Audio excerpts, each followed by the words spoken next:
नमस्कार दोस्तों, और स्वागत है आपका डीप स्टोरी टेलर चैनल पर। यहाँ हम आपके लिए लेकर आते हैं असली और सच्ची डरावनी कहानियां जो आपके रोंगटे खड़े कर देंगी। अगर आपको हमारी कहानियां पसंद आती हैं तो चैनल को जरूर सपोर्ट कीजिए, वीडियो को लाइक और कमेंट करना मत भूलिए और अपने दोस्तों के साथ शेयर भी कीजिए। तो चलिए शुरू करते हैं आज की भूतिया दास्तान। आज जो कहानी आप सुनने जा रहे हैं वो कोई घड़ी गई कल्पना नहीं, बल्कि गांव की उस मिट्टी में दबा एक ऐसा सच है जिसे वक्त ने छुपा तो दिया मगर भुला नहीं पाया। यह कहानी है देहात की, जहां रातें स्याह होती हैं और सन्नाटा कुछ कहता सा लगता है। चलिए एक बार फिर चलते हैं उसी गांव की ओर, जहां बुजुर्ग आज भी कांपते हुए कहते हैं जो उस रात हुआ था वो आज भी हमारे साथ है। तो ध्यान से सुनिए, क्योंकि यह कहानी सिर्फ कहानी नहीं, एक हकीकत है जो आपको अंदर तक हिलाकर रख देगी। मेरा नाम अमित जगताप है।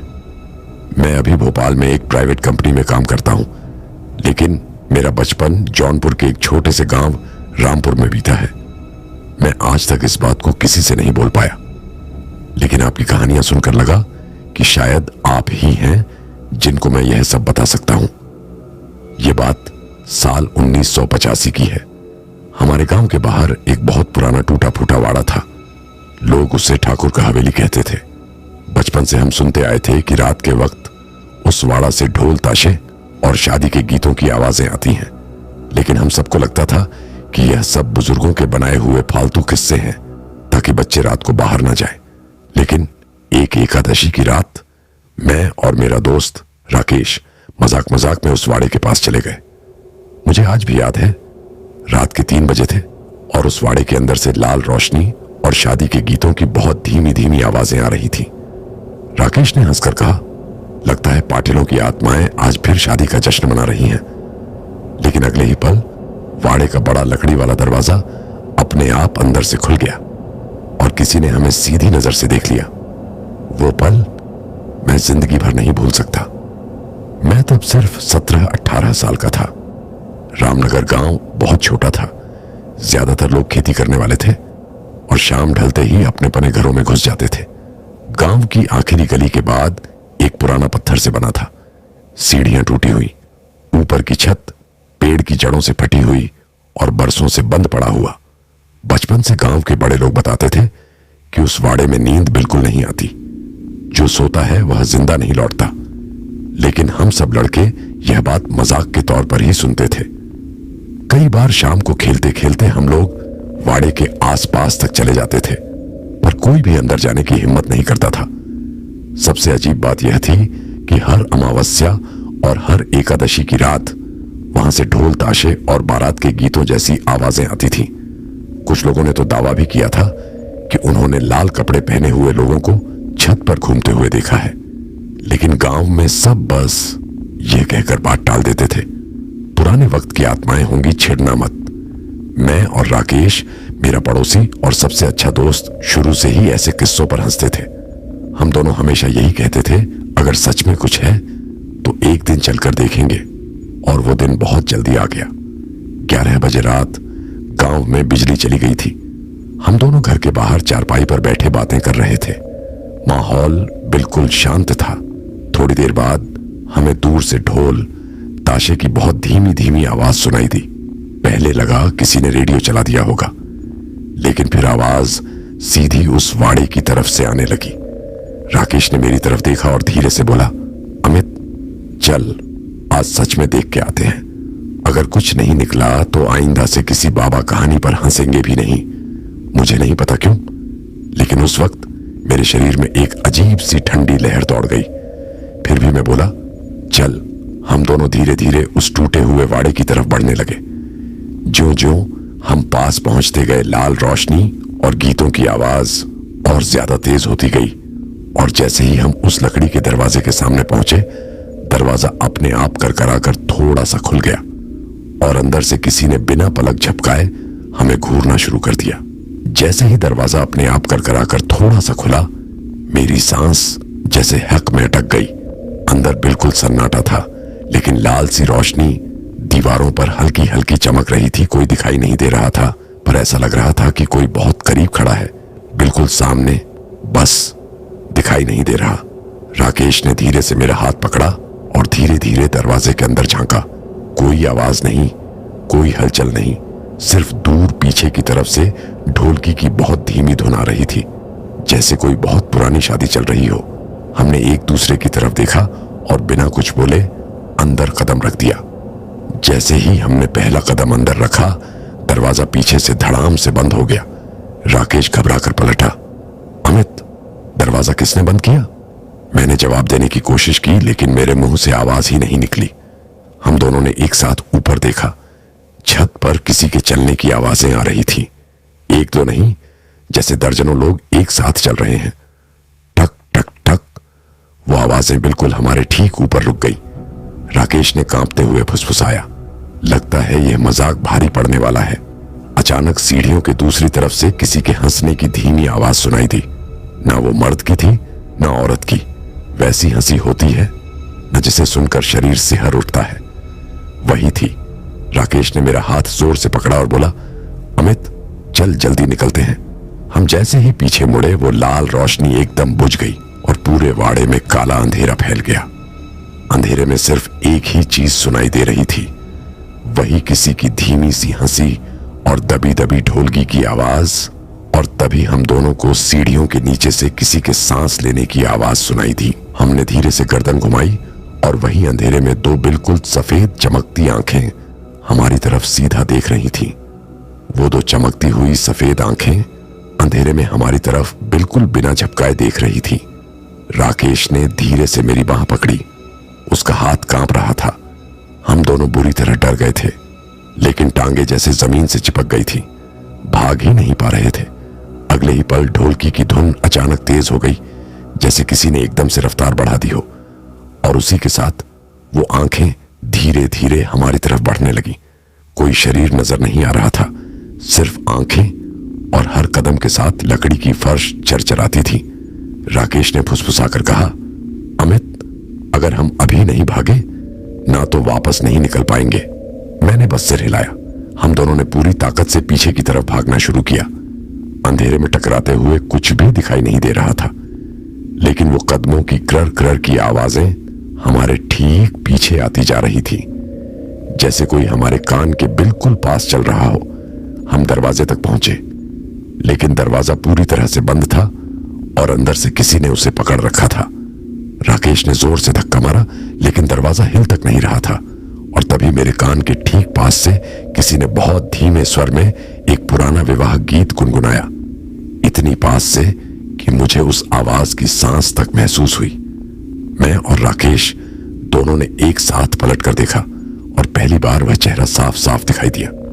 सफेद दूल्हे जैसा कपड़ा पहना हुआ, चेहरा पूरी तरह काला जैसे कोयले से बना हो, और आंखों की जगह सिर्फ दो जलते हुए सफेद गोले। वो हमारी तरफ बिल्कुल शांत होकर देख रहा था और बिना होंठ हिलाए वही शादी का गीत गा रहा था। वो काला चेहरा बिल्कुल ठहरे हुए पानी की तरह शांत था, न कोई झटका न चीख, बस एक पुराना विवाह गीत जो धीरे धीरे और ऊंची आवाज में गूंज रहा था। हम दोनों एकदम पत्थर की तरह खड़े थे, और तभी पीछे की तरफ बनी टूटी सीढ़ियों से एक एक करके और लोग उतरने लगे। सबके कपड़े शादी वाले ही थे, दूल्हा दुल्हन बाजा वाला बाराती, लेकिन हर एक का चेहरा पूरी तरह काला। और सबसे डरावनी बात, सबके हाथों में ढोल, ताशे, शहनाई और मृदंग थे, और एक पल में ही पूरा वाड़ा उन आवाजों से गूंज उठा जैसे किसी की बारात अभी निकलने वाली हो।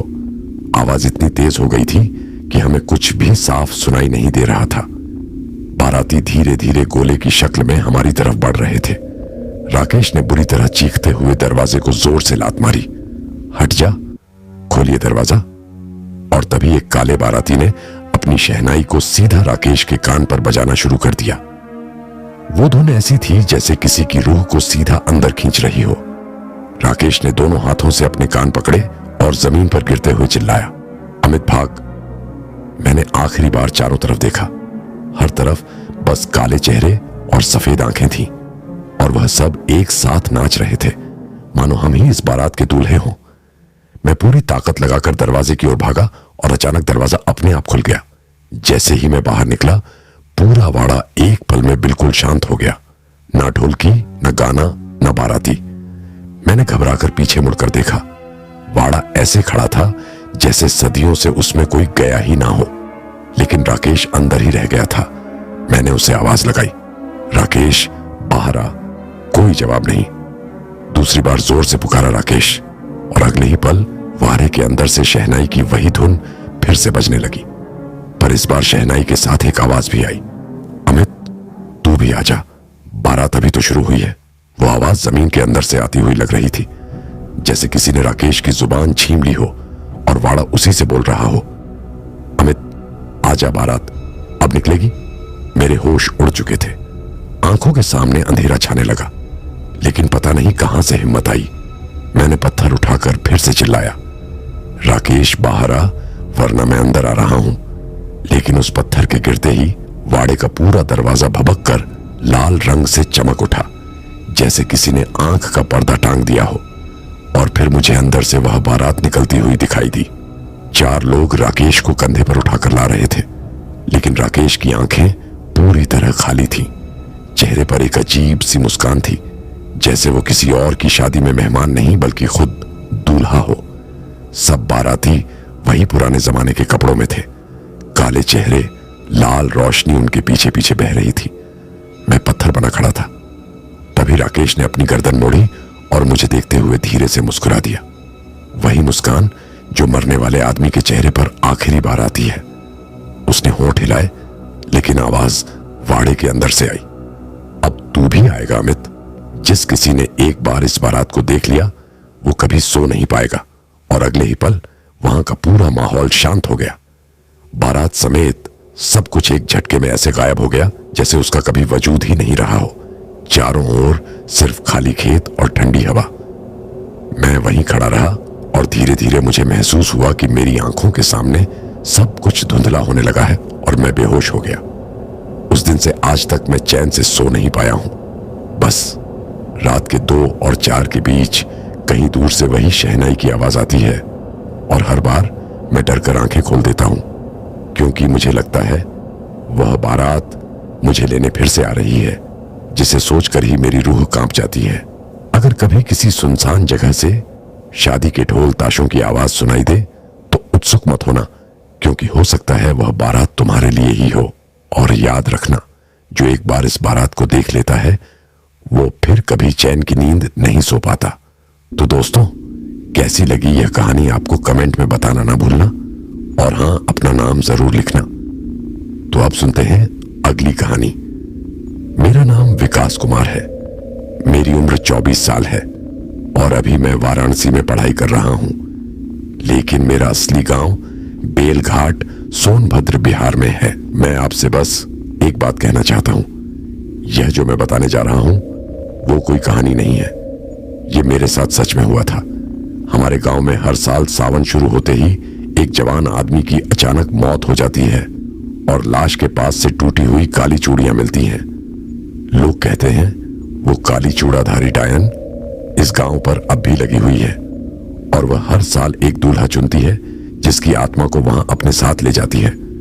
सच कहूं तो मुझे इन सब बातों पर कभी भरोसा नहीं था, लेकिन इस साल जिसकी बारी थी वो मेरा अपना बड़ा भाई था, और जो कुछ मैंने देखा उसके बाद से आज तक रात होते ही मुझे चूड़ियों की वो खनक सुनाई देती है।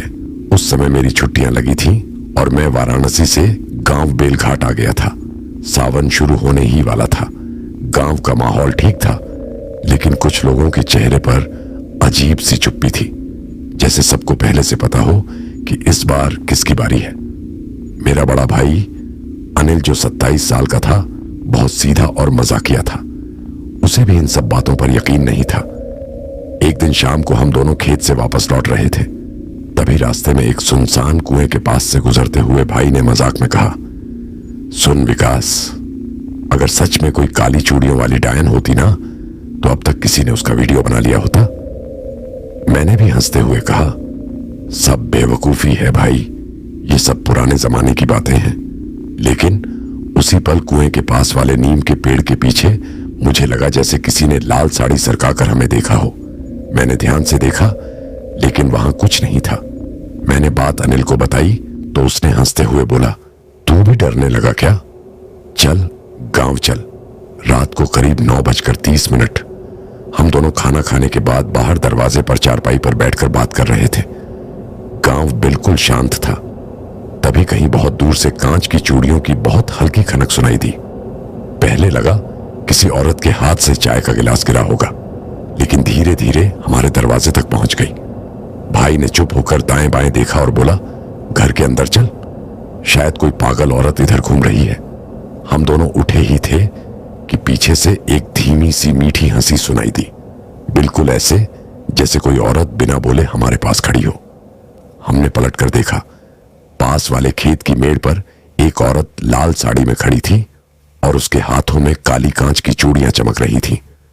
वो औरत खेत की मेड़ पर बिल्कुल शांत खड़ी थी। उसकी साड़ी हवा में हल्के हल्के उड़ रही थी और उसके हाथों में पहनी काली चूड़ियां चांद की रोशनी में चमक रही थी। अनिल कुछ सेकंड उसे घूरता रहा, फिर घबरा कर बोला, अंदर चल जल्दी। हम दोनों तेजी से घर के अंदर आ गए और दरवाजा बंद कर लिया। मां ने पूछा, क्यों, क्या हुआ तुम दोनों को?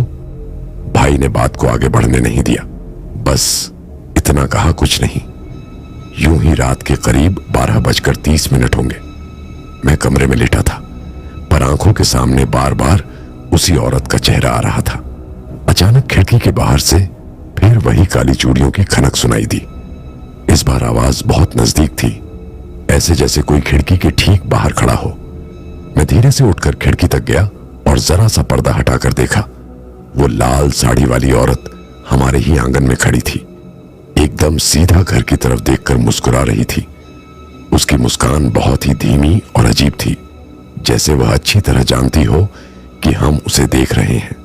मैंने घबरा कर तुरंत पर्दा वापस लगाया और बिना आवाज किए धीरे से भाई के कमरे का दरवाजा खटखटाया। अनिल ने दरवाजा खोला तो मैंने कांपती आवाज में कहा, भाई, वो औरत आंगन में खड़ी है। भाई ने पहले यकीन नहीं किया, लेकिन जैसे ही उसने खिड़की से देखा, उसकी आंखों में भी डर उतर आया और तभी उस औरत ने धीरे धीरे अपना हाथ उठाया और हवा में ही चूड़ियां खनक आई, मानो हमें इशारा कर रही हो। आओ। उस औरत ने खिड़की की तरफ देखकर फिर से हाथ हिलाया और चूड़ियों की खनक फेर कर जैसे बुलावा दिया। अनिल पीछे हट गया, पर धीरे से बोला, दरवाजा बंद कर और किसी को मत बताना, अभी नहीं। उस रात हम दोनों ने एक पल भी नींद नहीं ली। सुबह जैसे तैसे हुई। मैंने मां को सब कुछ बताने की कोशिश की, लेकिन भाई ने मुझे इशारे से चुप करा दिया। उसने कहा, विकास, ये सब यूं ही था, मत बोल किसी से और ये बात भूल जा। लेकिन भूलना आसान नहीं था, क्योंकि अगली रात फिर वही हुआ। रात को करीब 2:30 पर मैंने कमरे में खटपट की आवाज सुनी। मैं उठा तो देखा अनिल धीरे धीरे दरवाजे की तरफ जा रहा था, जैसे नींद में चल रहा हो। मैंने धीमे से पूछा, भाई कहां जा रहे हो? उसने पलटकर कुछ नहीं कहा, बस एक अजीब मुस्कान दी और बिना कुछ बोले घर के बाहर निकल गए। मेरे रोगटे खड़े हो गए। मैं पीछे पीछे बाहर आया और जहां तक नजर गई आंगन में कोई नहीं था, लेकिन खेत की तरफ से कांच की चूड़ियों की बहुत हल्की आवाज फिर से सुनाई दी और उस आवाज के साथ लहराती लाल साड़ी की एक झलक भी दिखाई दी। ऐसा लग रहा था जैसे अनिल उसके पीछे पीछे चल पड़ा हो। मैं जोर से चिल्लाया, भाई रुको, लेकिन आवाज जैसे हवा में ही दबा दी गई। मैं पूरी ताकत से खेत की तरफ भागा, लेकिन चारों ओर बस घना सन्नाटा था। ना अनिल दिख रहा था, ना वो लाल साड़ी वाली औरत। अचानक नीम के पेड़ के नीचे से किसी के हंसने की धीमी आवाज आई। मैंने ध्यान से देखा, वहां अनिल खड़ा था, लेकिन वो मुझसे मुंह फेर कर किसी और दिशा में देख रहा था और उसकी आंखें एकदम खाली लग रही थी। मैंने डरते हुए पास जाकर उसे हिलाया, भाई क्या कर रहे हो यहां? अनिल ने बहुत धीरे से गर्दन घुमाई और मुझे देखकर मुस्कुरा दिया। वो वही अजीब मुस्कान थी जो कल रात उस औरत के चेहरे पर थी। उसने बहुत हल्की आवाज में बस इतना कहा, तू सो जा विकास, अब से मुझे हर रात बुलावा आएगा। यह सुनते ही मेरे पैरों के नीचे से जमीन खिसक गई।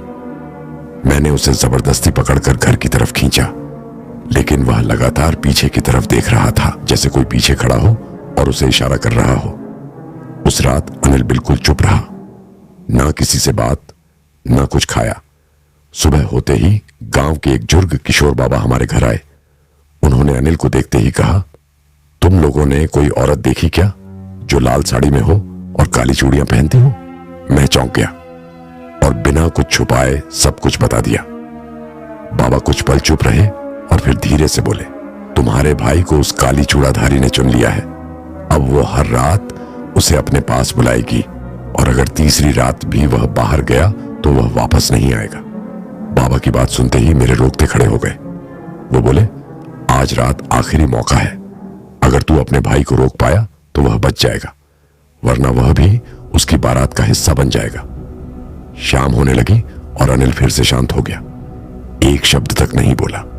रात के करीब 3 बजे घर के बाहर फिर वही कांच की चूड़ियों की धीमी धीमी खनक शुरू हुई और ठीक उसी वक्त अनिल धीरे धीरे बिस्तर से उठा और दरवाजे की तरफ बढ़ने लगा, बिल्कुल वैसे ही जैसे किसी ने उसे रस्सी से खींच लिया हो। मैं तुरंत उसके सामने खड़ा हो गया और जोर से चिल्लाया, भाई नहीं जाना। अनिल मेरी तरफ देख भी नहीं रहा था, उसकी आंखों में सिर्फ सफेदी थी, पुतलियां गायब थीं और फिर दरवाजे के बाहर से उस औरत की आवाज आई, बहुत धीरे से जैसे कोई गीत गा रहा हो।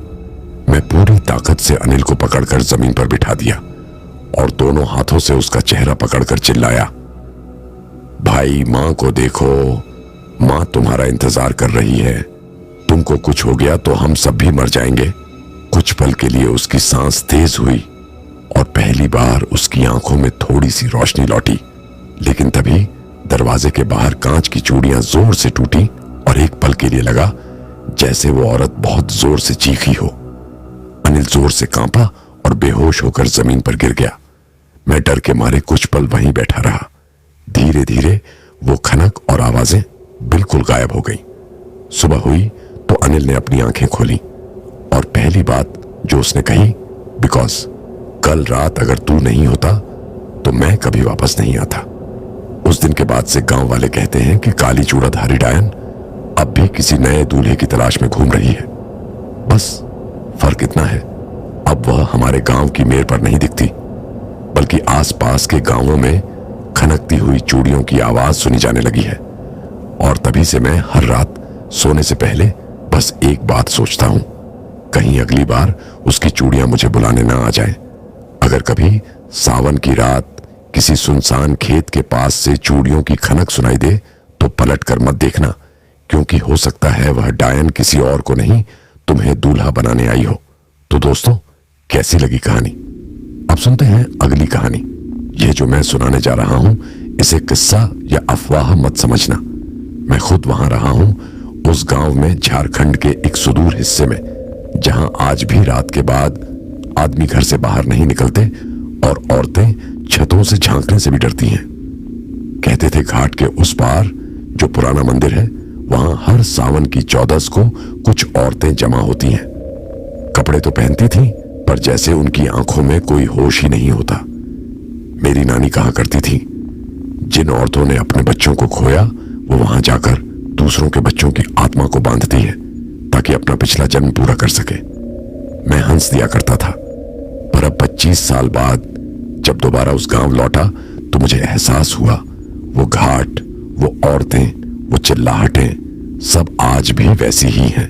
और इस बार मैंने सिर्फ सुना नहीं, देखा भी है। मैं लगभग 25 साल बाद अपने ननिहाल लौटा था, झारखंड का वो सुदूर गांव झरिया, जहां हर घर की दीवार पर वक्त की दरारें थीं और हर चेहरा जैसे कोई अधूरा राज छुपा रहा हो।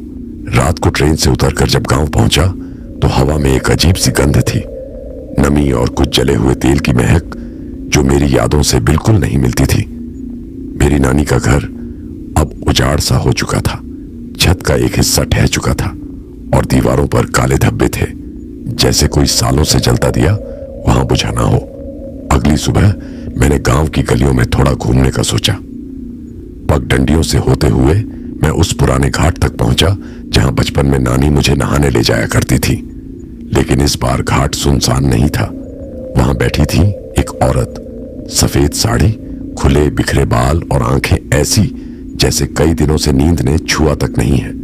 उसका चेहरा झुका हुआ था और पास में एक लाल दिया जल रहा था जिसे वो बार बार हाथ में लेकर उल्टा करके बुझा देती थी, फिर से जलाती थी।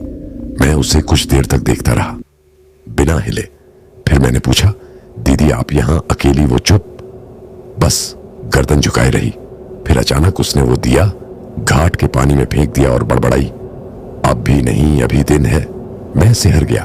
उसके बाद वो उठी और बिना मेरी तरफ देखे सीढ़ियां उतरते हुए नीचे की ओर जाने लगी, जहां पानी गहरा और काला था। उसी शाम गांव के एक बुजुर्ग से मैंने उस औरत के बारे में पूछा। उन्होंने मेरी ओर ऐसे देखा जैसे मैंने कोई मना किया गया नाम ले लिया हो। फिर धीरे से बोले, घाट पर अगर कोई औरत दिन में भी दिखे तो समझ जाना बेटा, वो जिंदा नहीं होती। उस रात मैं नानी के पुराने घर की छत पर लेटा हुआ था। आसमान में बादल थे, हवा ठंडी थी लेकिन मन बेचैन। घाट पर मिली उस औरत की आवाज बार बार कानों में गूंज रही थी, अभी नहीं, अभी दिन है। किसे कह रही थी वो? क्या रात का इंतजार कर रही थी? सुबह होते ही मैं गांव के पुराने इलाके की तरफ निकल गया, वहां जहां मिट्टी के घर आज भी लोगों की यादों से टिके हुए हैं। मुझे मालूदी मिली, मेरी नानी की पुरानी सहेली। बाल पूरी तरह सफेद, मुंह में एक भी दांत नहीं, लेकिन आवाज में अब भी वही दम। जब मैंने घाट वाली औरत का जिक्र किया तो उसकी आंखें फैल गईं। तू भी देख लिया रे? हमें तो लगा उन आंखों से बच जाएगा तू। मैं घबरा गया। पूछा, कौन थी वो मालूदी? उन्होंने थूक निकला, फिर कान के पास आकर धीमे से बोली, उल्टा वो औरत थी पर अब सिर्फ छाया है। जब उसका बेटा मरा था ना, तब उसने संकल्प लिया था, कोई मां अब अकेली नहीं रहेगी। वो घाट पर बैठती है और चुनती है अगली मां किसकी होगी। मैं कुछ समझ नहीं पाया। तभी मालूदी ने कुछ औरतों का नाम लिया जिन्होंने पिछले कुछ सालों में अपने बच्चों को खोया था और अब गांव से चुपचाप दूर किसी मंदिर में जाती थी। वो मंदिर उसी घाट के उस पार जहां घना जंगल है और एक टूटी दीवार के पीछे श्री बटुक भैरव साधना केंद्र लिखा है, जिसे गांव वाले काली मां का झरोखा कहते हैं। मालूदी ने जाते जाते मुझसे एक बात और कही, बेटा झारखंड की बोली सुननी है तो रात को सुन। दिन में जो कहती हैं औरतें वो बातें नहीं होती, बस धोखा होता है। रात में मैंने फिर घाट की ओर झांकने की कोशिश की और इस बार घाट के पानी में 2 दिए जलते दिखे और किनारे बैठी 3 परछाइयां, उनमें से एक के बाल गीले थे और वह लगातार अपनी जीभ से कुछ चाट रही थी। मैंने ठान लिया, जो भी हो मुझे घाट के उस पार जाना है जहां काली मां का झरोखा है, जहां हर अमावस को औरतें जाती हैं और कुछ लौटती ही नहीं। रात के ठीक 11 बजे मैं घर से निकला। हवा में नमी थी और दूर कहीं कुत्तों के भौंकने की आवाज लगातार गूंज रही थी, जैसे किसी चीज को देखकर वे भी बेचैन हो। घाट पर पहुंचा और वही दिया फिर से दिखा। इस बार वह पानी के ऊपर नहीं, हवा में झूल रहा था। मैंने आंखें मसल ली, पर हां, वो लाल रंग का दिया किसी अदृश्य धागे से टंगा हुआ सा दिख रहा था। हल्का हल्का हिल रहा था और उसके नीचे बैठी थी वही औरत, औरोलता। लेकिन इस बार वो अकेली नहीं थी। उसके पास बैठी 2 औरतें जिन्हें मैं पहचान नहीं पाया। उनमें से एक अपने दोनों हाथों को घुटनों में दबाकर कुछ बुदबुदा रही थी और दूसरी अपनी हथेली में कच्चे चावल रखे उन्हें देख रही थी, जैसे वो चावल बोल रहे हों। अचानक औरोलता ने मेरी तरफ देखा, नजरें मिली। उसकी पुतलियां एकदम सफेद थीं, कोई रंग नहीं, कोई एहसास नहीं। और फिर वो बोली, तू भी मां को ढूंढने आया है? मैं पीछे हट गया। उसने फिर कहा, हर बच्चा एक मां ढूंढता है और हर मां एक बच्चा, हम बस उनके बीच का रास्ता है। मैं पीछे मुड़ा और भाग निकला, पर तभी पीछे से किसी ने सीटी जैसी आवाज निकाली, धीमी लंबी सांप जैसी। मैंने पलट कर देखा, घाट की सीढ़ियों पर वो तीनों औरतें अब नहीं थीं। सिर्फ एक दिया जल रहा था और उसमें से काला धुआं निकलकर पानी में मिल रहा था, जैसे वह पानी को जहर बना रहा हो। अगले दिन गांव के मंदिर में मैंने एक पुजारी से इस बारे में बात की। उन्होंने सिर्फ एक बात कही, जिस घाट पर दिया हवा में टंगा दिखे वहां इंसान नहीं जाता, वहां जाने वालों की छाया वापस नहीं आती। उस रात के बाद मैं ठीक से सो नहीं पाया। हर बार आंख बंद करता तो वही दिया, वही छाया और वो सवाल, तू भी मां को ढूंढने आया है? अगली सुबह मैं सीधे पहुंचा बासुदा के पास। गांव के सबसे बुजुर्ग इंसान 85 साल के होंगे, पर उनकी आंखें अब भी जैसे हर चेहरा पढ़ लेती थी। मैंने डरते डरते सब कुछ बताया। बासुदा चुपचाप सुनते रहे, फिर बोले, तू समझ नहीं रहा है, वो घात और वो औरतें कोई नया रोग नहीं है। यह रोग अब बूढ़ा हो चुका है पर मरा नहीं। मैंने पूछा, क्या मतलब? उन्होंने लंबी सांस ली, फिर धीमे से बोले, सालों पहले इस गांव में एक औरत थी बेलोमई। उसका बच्चा पेट में ही मर गया था, पर वो यह मानने को तैयार नहीं थी। वो बच्चे की आत्मा को वापस बुलाने के लिए हर रात एक नया उपाय करती और हर बार असफल रहती। धीरे धीरे वो औरत गांव की उन औरतों को जोड़ने लगी जिनके अपने बच्चे मर गए थे। फिर क्या हुआ पता है? एक साल अमावस की रात घाट पर 5 औरतें बैठी और अगले दिन गांव की एक जवान लड़की बिना बच्चा पैदा किए ही मां बन गई। मैं सन्न रह गया। बच्चा बिना गर्भ के बासुदा ने गर्दन झुका ली। कभी कभी आत्मा अपना रास्ता खुद बना लेती है बेटा, और वह औरतें बस रास्ता खोलती हैं। मैंने पूछा, पर यह सब अब भी हो रहा है? बासुदा ने मेरी तरफ देखा, धीरे से बोले, इस गांव में हर साल एक बच्चा ऐसा होता है जो किसी मां की कोख से नहीं, परछाई से निकलता है। और फिर उन्होंने मेरी तरफ झुककर धीरे धीरे कहा, और इस साल तुम आ गए हो। तुम्हारा लौटना भी शायद उसी खेल का हिस्सा हो। उस दिन के बाद से सब कुछ बदलने लगा। गांव की गलियां वैसी ही थी, लेकिन अब उनमें सन्नाटा ज्यादा लगता था। लोग मिलते तो मुस्कुराते थे, लेकिन जैसे आंखें कहीं और देखती थीं। मुझे लगने लगा था मैं यहां अकेला नहीं हूं, पर जो है वह दिखता नहीं। शाम को अचानक मेरी तबीयत बिगड़ने लगी। हाथ पैर में झुनझुनाहट, सिर भारी और दिल जैसे कोई सीलन से लिपटा हुआ। मैं खिड़की के पास बैठा था, तभी दीवार पर मेरी परछाई दिखाई दी, लेकिन यह परछाई मेरे साथ नहीं चल रही थी। मैंने हाथ हिलाया, मैंने पैर आगे बढ़ाया, पर वो परछाई बस खड़ी रही जैसे किसी और की हो। मैं घबरा गया। अगली सुबह मैं पहुंचा उस पुराने मंदिर की ओर, जो घाट से पार एक झाड़ियों में छिपा है, जहां श्री बतुक भैरव साधना केंद्र लिखा है, लेकिन गांव में सब उसे काली मां का झरोखा कहते हैं। मंदिर का गेट टूटा हुआ था। अंदर घुप अंधेरा और हवा में बस एक अजीब सी गंध, जैसे भीगे बालों पर राख मल दी गई हो। मैं अंदर पहुंचा। वहां कुछ औरतों की चूड़ी टूटने की आवाजें आ रही थी और एक मंत्र उच्चारण जो साफ नहीं था पर भय से भरपूर था। मैं छिपकर देखने लगा। 4 औरतें बैठी थीं। उनके बीच में एक पीतल का बर्तन जिसमें कुछ काला गाढ़ा पानी रखा था। एक औरत उस पानी में अपनी उंगलियां डुबो रही थी और धीरे धीरे बड़बड़ा रही थी, पलट पलट देह छोड़ दे पकड़, जिसने मां कहा वही मां बने। तभी एक 5वीं औरत आई और उसने अपनी कोख पर हाथ रखा। उसका चेहरा साफ था, पर आंखें बिल्कुल खोई हुई, और उन चारों ने मिलकर उसे वो काला पानी पिलाया। उस औरत ने एक झटका खाया, जैसे किसी चीज ने उसके जिस्म में प्रवेश किया हो। मेरे मुंह से अनायास निकला, हे भगवान। और अगले ही पल वो 5 औरतें एक साथ मेरी ओर देखने लगी। मैं वहां से भागा, घर पहुंचा, लेकिन मेरी परछाई अब भी मेरे पीछे नहीं थी। वो अब दरवाजे के बाहर खड़ी थी, जैसे पूछ रही हो, अब तेरा जिस्म मेरा होगा। उस रात मैंने खिड़की बंद की, दरवाजा अंदर से कुंडी लगाई और दिया बुझा दिया। पर फिर भी मुझे लग रहा था कोई मेरे कमरे में सांस ले रहा है, चुपचाप धीरे धीरे, जैसे कोई मेरा चेहरा पास से देख रहा हो। करीब 1 बजे दरवाजे पर धीमी सी खटखट हुई। टक टक में डर गया। पूछा, कौन है? एक धीमी सी आवाज आई, दरवाजा खोल बेटा, मैं आ रही हूं, मैं तेरी मां हूं। मैंने दरवाजा नहीं खोला, क्योंकि मेरी मां तो सालों पहले मर चुकी थी, और यह आवाज उनकी नहीं थी। यह आवाज सपाट, ठंडी और जिंदा नहीं लग रही थी। मैंने दरवाजे की दरार से झांका।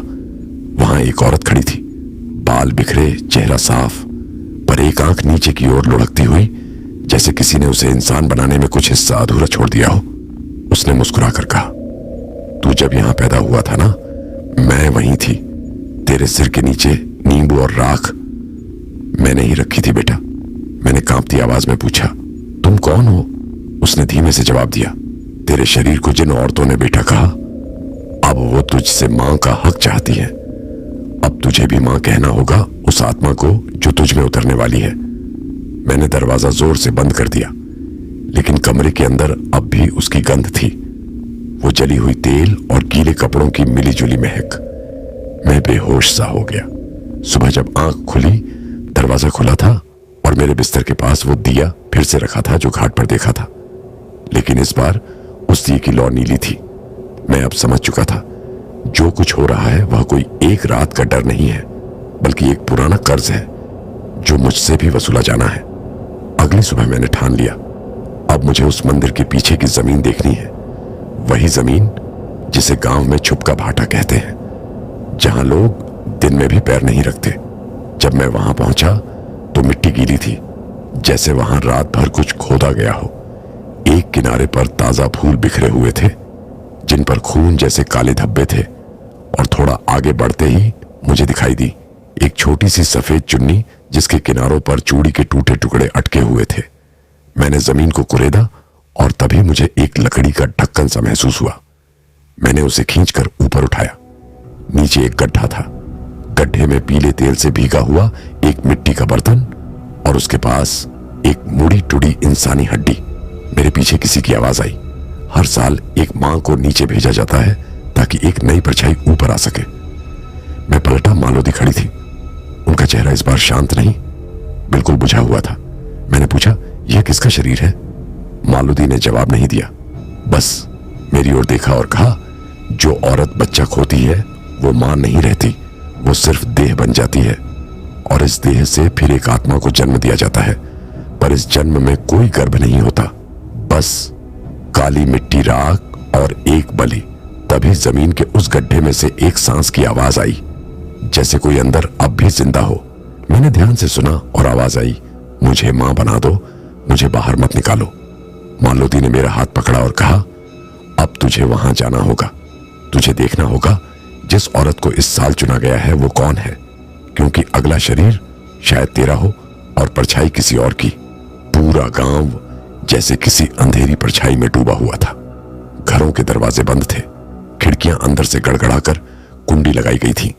सिर्फ घाट की तरफ जाती एक पतली गली में कुछ औरतों की परछाइयां धीरे धीरे सरक रही थीं। उनके सिर ढके थे, हाथों में मिट्टी के दिए थे और आंखों में खामोश भक्ति या दबा हुआ डर कह नहीं सकते। मैं भी वहीं था, अब न सिर्फ एक दर्शक बल्कि उसी तंत्र का आखिरी मोहरा या शायद अगला शिकार। घाट पर पहुंचते ही मेरी सांस जैसे थम गई। काली मूर्ति के आगे जल रही थी जटाजूट में उलझी एक नीली लौ।